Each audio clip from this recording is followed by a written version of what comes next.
The show started in the first place, we've got to give credit where credit's due, to David Frost. He asked me if I'd like to do a comedy show. He was doing a show with John Cleese and some others, The Frost Report. And at that same time, John Cleese, Graham Chapman were good friends. We shared a flat together. And we were on holiday with a friend of ours who was writing The Frost Report, Marty Feldman. And I knew I wasn't going to do it on my own, so first of all I asked John. And of course he came on board immediately.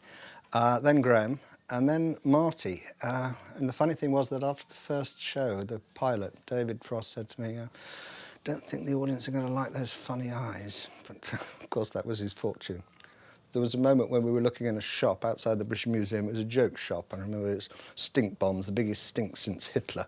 But at that moment, a boy came up, looked at us, looked at Marty and said, are you the one with the funny eyes? We thought, well, if he wasn't, who was? Graham Chapman, John Cleese and I were very good friends at university. John and I actually studied law together, and used to giggle in the lectures about, would see a case where 400 Italians were on a boat and you knew they were going to be dead in 5 minutes, so we would giggle at the back. The fact they were Italians is irrelevant. The review of 1963, Graham had actually left there, but he went to London and actually ended up on Broadway, where we did the Ed Sullivan show and we had a great time in America. And quite a lot, when we got back, John and I and Graham were in a radio show called I'm Sorry I Read That Again. And Graham was finishing off his medical stuff, starting to write with John and with me. And so it was natural that the three of us would work together. And I love team stuff, and you can't get a better team than that lot. And of course, Amy MacDonald came in, and she is an essential part of it. John and I are rather naive, sort of 22, 23-year-olds. Marty suggested we went to look for a girl in this club. Now, we went to see, and this beautiful girl came on. We couldn't understand why we were so popular with the ladies there. And they came and sat next to us. Quite clearly they were call girls, but we were too naive to know. Anyway, Amy, in the good tradition of Hollywood, fourth girl from the right, she was fantastic and remained so. It used to be a joy writing for Amy, because if she read it first time accurately, she'd always do it well, and if she didn't, you knew it was wrong. But she's sort of very underestimated in this. She added a extra element, was very important. I couldn't play all the women's parts. Municipal Ballroom and Rabbi Greasing Institute in Bournemouth for the finals of the Name Family Trophy. The comedy influence is, I think all of us will have slightly different, but mine were very much verbal, funnily enough, radio comedy. There used to be things called like Much Binding in the Marsh and Take It From Here. I also like visual, and somebody like Buster Keaton was terribly important. But at the time, the biggest effect on all of us was the review Beyond the Fringe, which it was like, I mean, just everything opened up there. They did, you know, talk about it being a satirical show. It wasn't. It's just one of the funniest things ever done. And that came out sort of as we were at university. And immediately after that, there was satire, where that was the week that was. But we reverted against that, and we always called ourselves Music Hall. So we were sort of halfway between the two. Ironically, I actually did a tour of the States with That Was the Week That Was, and mostly brought in the Cambridge Circus stuff that was then going to be on the 48 show, so it's pretty incestuous. This is a little song I wrote to chase away old Mr. Blues, and it's dedicated to me. I love the lovely Amy MacDonald. A lot of people debate where the title came from. At last, the 1948 show. I think it was the Trevor Nunn, the excellent director, who thought of it first, and he and John thought it was a funny title, and John suggested it, and for once we all agreed instantly. We always work pretty close together as a four, but you can't write four together. And I think you're going to generalise. John and Graham wrote a lot together, and Martin and I hadn't before, but we did then. And I noticed it says that John and I were sort of executive producers or something like that, and I think we put the thing together, but that was very much a team thing.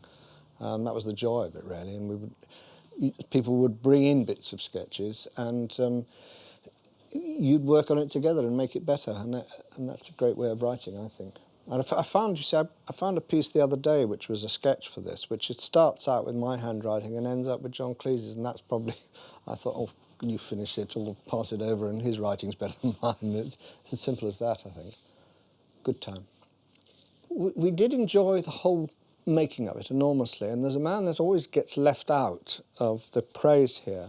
One of our best scriptwriters ever, Dennis Norden, used to come on the day before the show, and he would be our referee, because you can imagine with 4 fairly big egos and writers there, you needed somebody to come in to say, I'd cut that down, and the fact that we all trusted him says a lot for him. Now, as you know, tonight we are going to raid the Pink Rhinoceros nightclub, and it's your job to infiltrate unobtrusively amongst the clientele as ladies of the night. You've got to remember, in those days, tape was very expensive, and you couldn't just record onto it whatever you wanted. You actually, when you wanted to edit something in, you had to cut the tape and put it in. And you'll see one, which is the Plainclothes Detectives. I am normal, and the other 3 come on in drag. Now, that's funny anyway, so I was quite likely to giggle, but what they did, they'd obviously decided amongst themselves to give... Suddenly I said, what are you going to call yourself? Out came names I'd never heard of before. If you watch it now, we couldn't really change it because it would have cost too much money to cut in and out, so it's left in. I'm glad it is, because you can see them trying not to giggle, just at making me look silly, and then Marty dries completely and I have to tell him to come in. But it's one of those ones I've seen a few times recently, and I laugh every time. It's bad discipline, bad acting, terribly unprofessional, and I'm very glad we did it that way. Philippa, sir. Philippa? Yes. That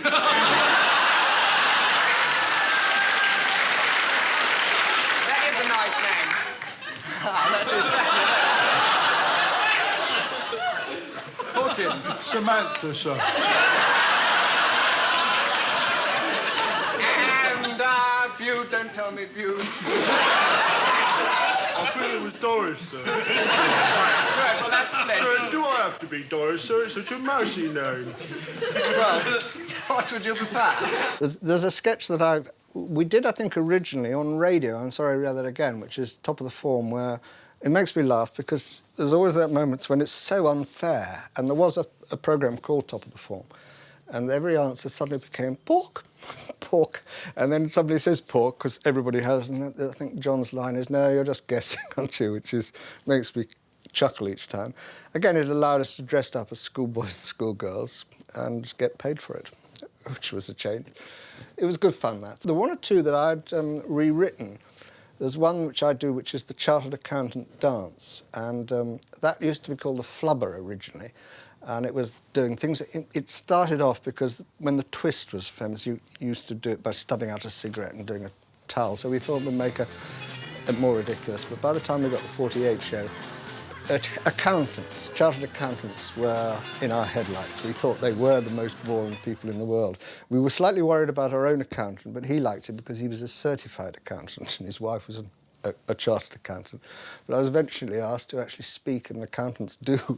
The student accountants thought I'd be good for their image if I told them where they went wrong. And I said, well, I would give up accountancy if I were you. Go and dance. My name's Angus. Oh, You know, I like you. oh, how nice. Who you for, England or Scotland? What? If you look at the Scottish National Ballet supporters, you can see all sorts of... Barry Crow's in that one. Also other... If you look closely, you'll recognise Amy suddenly is a member of the audience. What is very unusual with that is that Marty's playing the straight man. That was very rare. He was always best as third banana.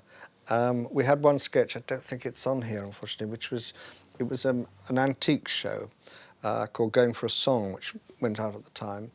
And I would be the person introducing it, and we'd have a valuable vase or something. You'd go to John, who would be slightly pretentious grandmother, and you knew Marty at the end with his eyes. When he got it, he'd just smash it. And so eventually we're passing things down, and I thought, no, a diamond, this is a diamond, all thinking, now, how's he going to deal with this? And he just swallows it, which is he's best at fourth. But in the ballet sketch, he's the straight guy. One of my favourites was Mice Laugh Softly Charlotte. You may wonder where these silly names came from. A lot of the names in the show is Nosmo Porkpranger or whatever it is. Marty Feldman was writing one of the best comedy radio shows ever, Around the Horn at the time, with Barry Took, and I used to go to the recording. He used to work with Barry Took, I think, 2 days a week, and work with me 3, and if you listen to the Round the Horns, you'll hear those sort of very strange names coming out.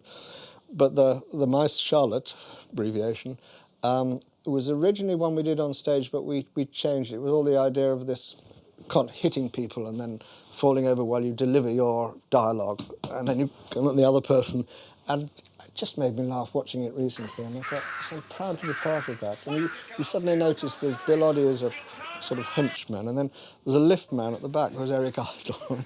There's a girl who's just in that particular show, who's very good, comes on as my girlfriend, just in a bikini, as you do, or as you're on Dreams.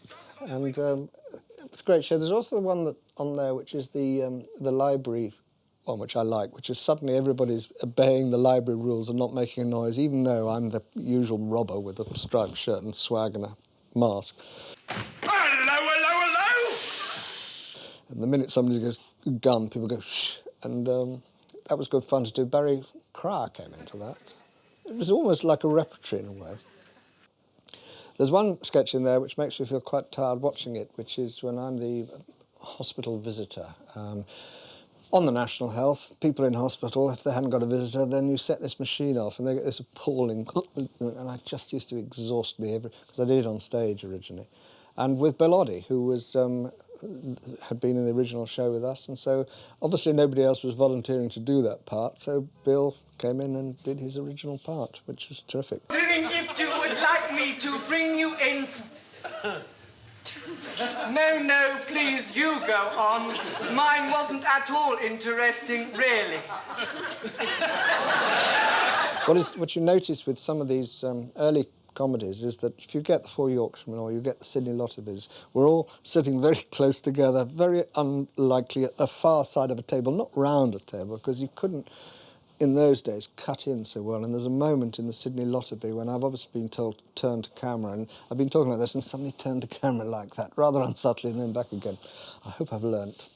Marty and I basically wrote that. I think, again, we all got together, and he suggested, I said, what's a good name? He said, oh, Sidney Lotterby, right?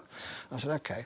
Now, little did I know that Sidney Lotterby was actually a real person. And when I went to the BBC to do a series called Broaden Your Mind with Graham Garden, who was our producer but Sidney Lotterby, and I thought he was a fiction of our imagination.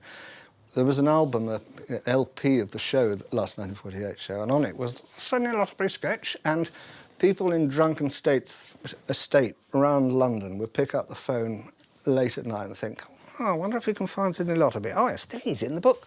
Hello, are you Sidney Lotterby? No, Sidney Lotterby was not best pleased. My name's Sidney Lotterby. Oh, there's a turn-up. My name's Sidney Lotterby. So's mine. And mine.